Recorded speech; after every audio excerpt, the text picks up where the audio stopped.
할렐루야. 수요일 아침입니다. 여러분들 이 동영상을 받아보실 때 저는 동부에 우리 큰아들 집에 와 있을 것입니다. 1년 한 4개월 만에 온 것 같은데요. 큰아들도 보고 싶고 며느리도 보고 싶고 또 우리 손녀딸도 보고 싶어서 저희 집 사람이 방학을 했기 때문에 그걸 이용해서 동부에 와 있습니다. 그런데 이 동부는 굉장히 덥습니다. 덥고 그리고 습도가 너무 많아요. 그래갖고 이건 뭐 칙칙하고 날씨는 역시 우리가 사는 캘리포니아가 최고입니다. 우리가 얼마나 좋은 날씨 가운데서 사는지 이런데 한번 와보면 좀 알 수가 있게 되더라고요. 어쨌든 간에 우린 참 축복된 땅 미국에서, 그것도 캘리포니아에서 살고 있습니다. 자, 우리 하나님의 말씀을 먼저 좀 읽겠습니다. 하나님의 말씀은 로마서 12장 2절. 제가 지금 신약성경 256페이지인데 로마서 12장 2절 다 같이 읽겠습니다. 시작. 너희는 이 세대를 본받지 말고 오직 마음을 새롭게 함으로 변화를 받아 하나님의 선하시고 기뻐하시고 온전하신 뜻이 무엇인지를 분별하도록 하라. 아멘. 우리가 잘 아는 말씀입니다. 지난주에 이어서 오늘 계속해서 하나님의 뜻에 관한 말씀을 드리려고 합니다. 로마서 12장 2절. 너희는 이 세대를 본받지 말고 오직 마음을 새롭게 함으로 변화를 받아 하나님의 선하시고 기뻐하시고 온전하신 뜻이 무엇인지를 분별하도록 하라는 이 말씀. 마음을 새롭게 하고 변화를 받아야 하는 이유가 무엇이라고 말씀합니까? 하나님의 온전하신 뜻을 분별하기 위함이라는 것입니다. 하나님의 뜻과는 상관없이 내 뜻과 소원만을 성취하겠다는 것은 성도의 길이 아니라는 것입니다.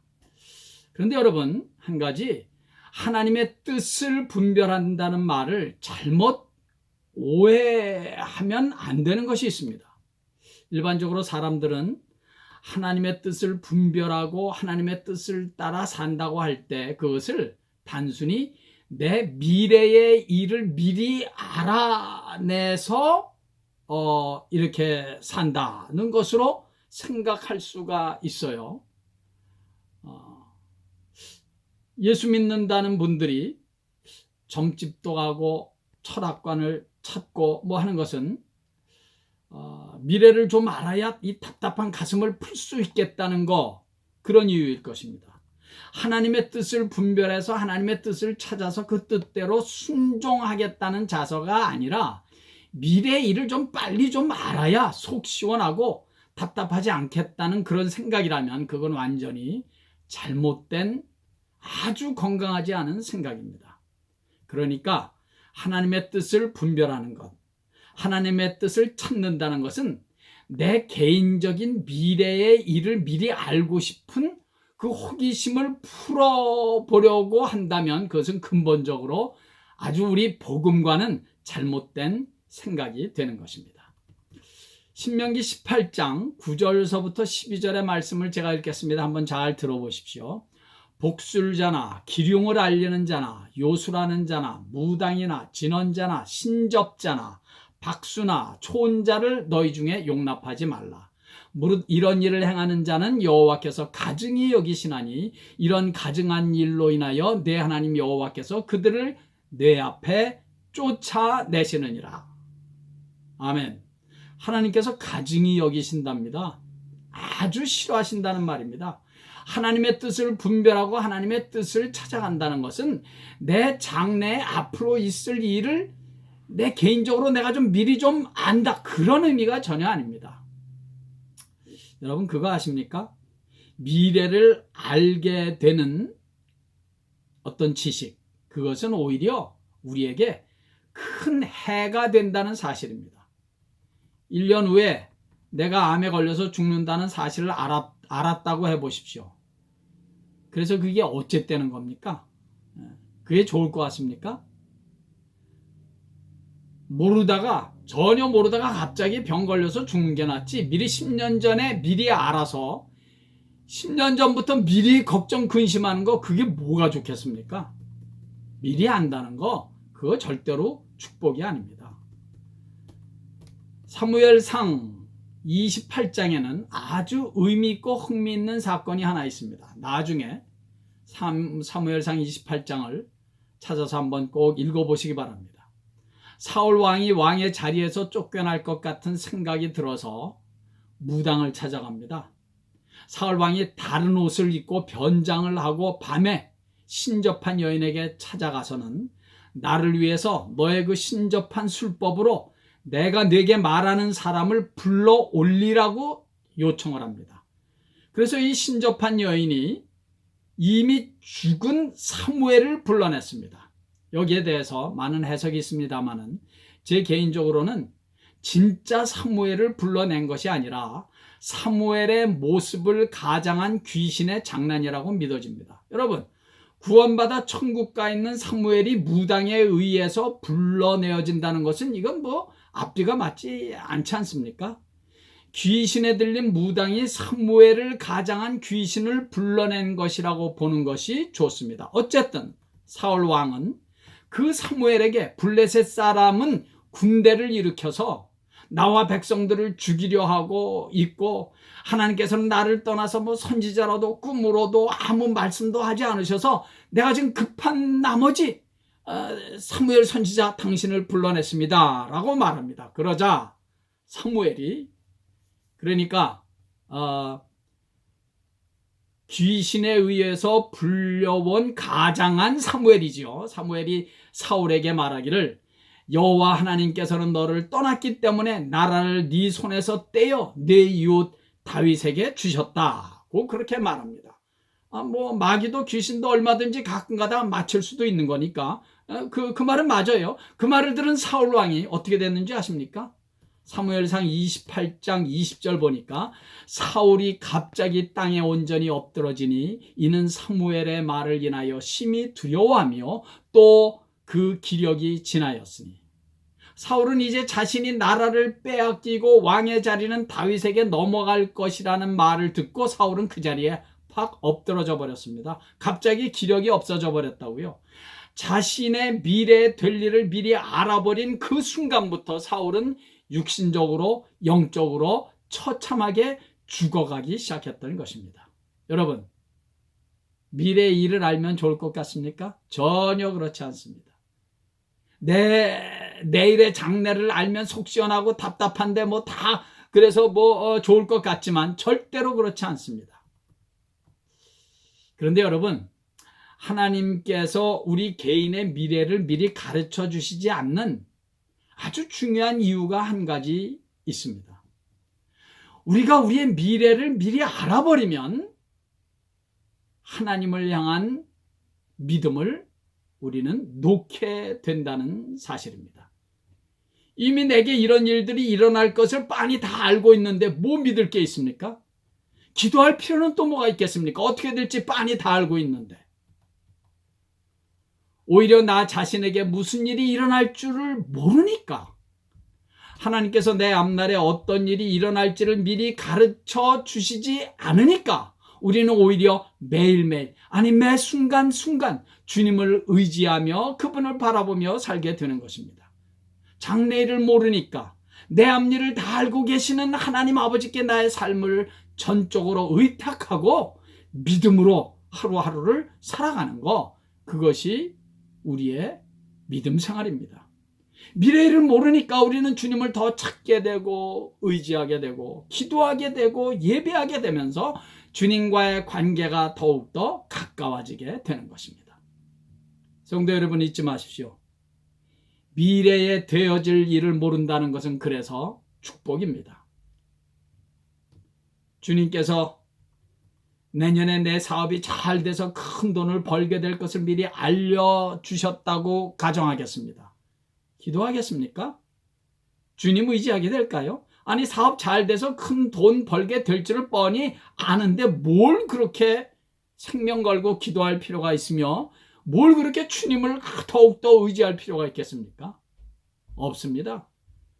모르니까 매일매일 매순간 가게 문 열 때마다 주님께서 오늘도 이 가게를 잘 지켜주시고 필요한 사람들을 보내주십시오라고, 또는 뭐 이 가게를 잘 운영할 수 있도록 건강도 지켜주시옵소서, 이런 기도를 매일매일 할 수 있는 거 아닙니까?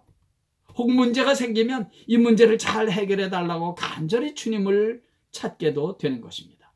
주님을 의지하며 주님의 도움을 간구하게 되는 것입니다. 그러면서 믿음이 자라게 되고 주님과 나와의 관계는 자꾸 친밀해지고 가까워지게 되는 것입니다.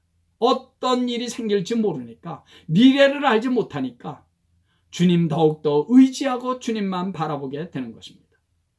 다 알고 있으면 기도할 필요도, 믿음으로 주님 바라볼 필요도 없고 아무 영적인 긴장이 없게 되는 것입니다. 그래서 여러분, 신앙생활에는 어느 정도 긴장이 필요합니다. 요즘은 기타를 치지 않습니다만, 기타를 칠 때는 제일 먼저 하는 일은 기타 줄을 튠하는 것입니다. 기타 줄이 늘어져 있으면 음을 낼 수가 없습니다. 음을 내기 위해서는 제일 먼저 정확하게 기타 줄을 팽팽하게 하면서 튠을 잘 해야 합니다. 잊지 마십시오. 신앙생활에는 어느 정도 긴장이 필요합니다. 주님께서는 그래서 이 땅음식 당신의 사랑하는 자녀들에게 고난을 통한 신앙의 긴장을 허락하시기도 하는 것입니다. 신앙의 줄이 너무 느슨해져 있으면 신앙의 소리가 나지 않으니까, 기도의 줄이 너무 느슨해져 있으면 기도하지 않으니까, 만사가 너무 내가 원하는 대로 잘 나가기만 하면 예배의 줄이 느슨해지고 경건과 거룩의 줄이 느슨해져서 성도로서 아무 소리를 낼 수가 없으니까, 짜증의 소리밖에는 불평 원망의 소리밖에는 안 내니까 믿음의 소리가 나오지 않는 거예요, 성도들에게서. 그래서 주님께서는 당신의 사랑하는 자녀들의 신앙생활에 긴장을 주시기 위해서 이 땅음식 우리에게 고난을 통해서 영적인 긴장을 하게 하시는 것입니다. 영적인 긴장이 있어야 하나님의 뜻을 찾게 되고 하나님의 뜻대로 살고 있는지를 또 점검하게 되는 것입니다. 결국 하나님의 자녀란 하나님의 뜻을 찾아 하나님의 뜻대로 살아가려고 몸부림치는 사람을 의미하는 것입니다.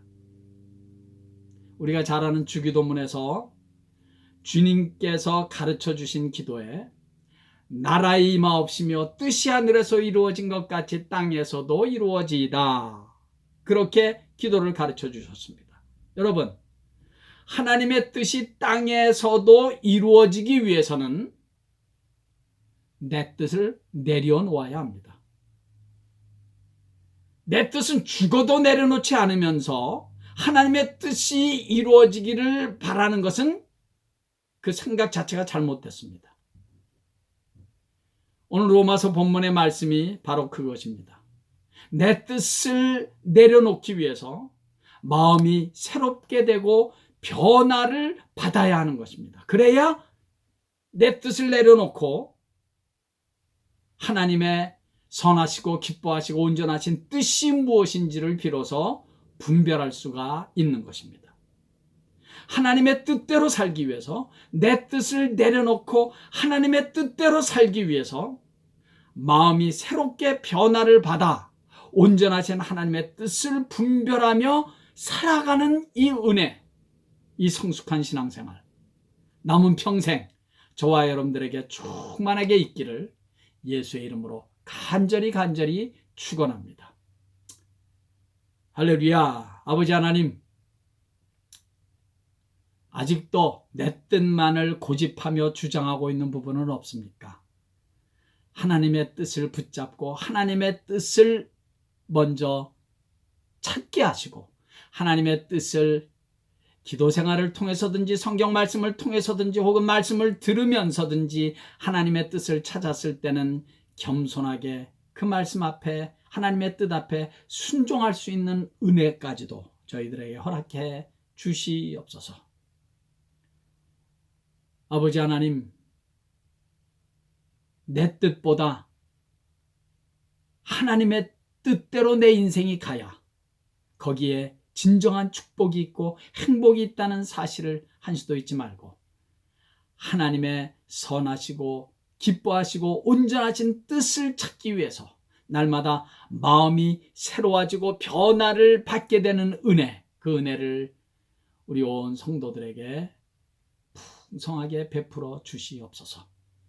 예수님의 귀하신 이름으로 축복하옵고 기도하옵나이다. 아멘. 할렐루야. 오늘도 하나님의 뜻 안에서 행복하시기를 간절히 바랍니다.